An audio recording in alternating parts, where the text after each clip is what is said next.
आज सरकार ने जनगणना की अधिसूचना जारी करी है। मानो कोई अजूबा कर दिया हो। ये कोई अजूबा काम नहीं है। ये काम तो असल में बहुत देरी से किया जा रहा है, हर 10 वर्ष पर होना चाहिए। संविधान के 7वें शेड्यूल के मुताबिक जनगणना कराने की जिम्मेदारी केंद्र सरकार की होती है। लेकिन दिक्कत तलब बात यह है कि इस अधिसूचना में, इस नोटिफिकेशन में जातिगत जनगणना का कोई जिक्र नहीं है, जबकि 30 अप्रैल को मोदी सरकार ने कहा था कि जातिगत जनगणना होगी। अब क्योंकि इस सरकार की कथनी और करनी में बहुत अंतर है, तो लोग विश्वास नहीं कर पा रहे हैं कि पता नहीं ये पलटी ना मार लें। क्योंकि एक बात यह भी सच है कि बीजेपी हो या आरएसएस हो, वो वस्तुतः जातिगत जनगणना के खिलाफ ही हैं।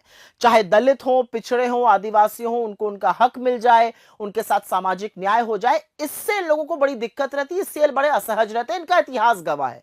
1949 में ये संविधान की प्रतियां जलाते थे, बाबा साहब की तस्वीरें फूंकते थे। इनके बड़े बड़े नेता, चाहे सावरकर हो, गोलवलकर हो, श्यामा प्रसाद मुखर्जी हो, संविधान और बाबा साहब को लगातार भला बुरा कहते थे, लगातार अपशब्द कहते थे। आरएसएस ने तो प्रस्ताव पारित करके जातिगत जनगणना का विरोध किया था, और इतिहास साक्षी है कि 100 साल के इनके इतिहास में आज तक आरएसएस का एक भी अध्यक्ष, एक भी प्रमुख दलित या पिछड़े वर्ग का नहीं हुआ है। संघ के मोहन भागवत से लेकर रज्जू भैया और मनमोहन वैद तक सब खुलकर आरक्षण के खिलाफ बोलते थे। 7 अगस्त 1990 विश्वनाथ प्रताप सिंह की सरकार ने जब मंडल कमीशन लागू किया, तो बीजेपी ने अपना सपोर्ट, अपना समर्थन वापस ले लिया था।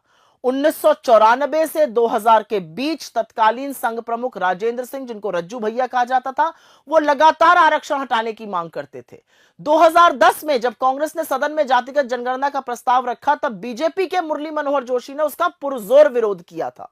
सितंबर 2015 में आरएसएस के मुखपत्र, चाहे वो पांचजन्य हो या ऑर्गेनाइजर हो, उसमें खुद संघ प्रमुख मोहन भागवत ने आरक्षण की समीक्षा करने की मांग की थी और उसके साथ आरक्षण का विरोध किया था। और असलियत यह है कि 2017 में आरएसएस के जो उस समय प्रचार प्रमुख थे मनमोहन वैद्य जी, उन्होंने भी आरक्षण को जारी रखने का विरोध किया था।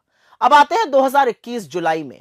इनकी सांसद रक्षा खांडसे ने सवाल पूछा जातिगत जनगणना पर। केंद्रीय गृह राज्य मंत्री नित्यानंद जी ने कहा सरकार जातिगत जनगणना कराने का कोई इरादा नहीं है, इसके खिलाफ है। सितंबर 2021 में इसी मोदी सरकार ने सुप्रीम कोर्ट में एफिडेविट देकर कहा था कि वह जातिगत जनगणना नहीं कराएगी, वो नीतिगत रूप से इसके खिलाफ है।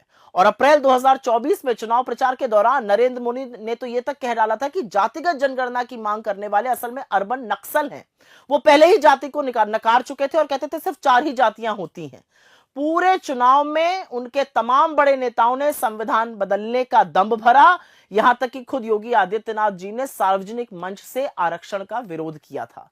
लेकिन राहुल गांधी जातिगत जनगणना की अपनी मांग पर टिके रहे और अंततोगत्वा उन्होंने सरकार को नाक रगड़कर जातिगत जनगणना करने के लिए मजबूर किया। पर आज की अधिसूचना में क्योंकि जातिगत जनगणना नहीं है, इससे संशय पैदा होता है।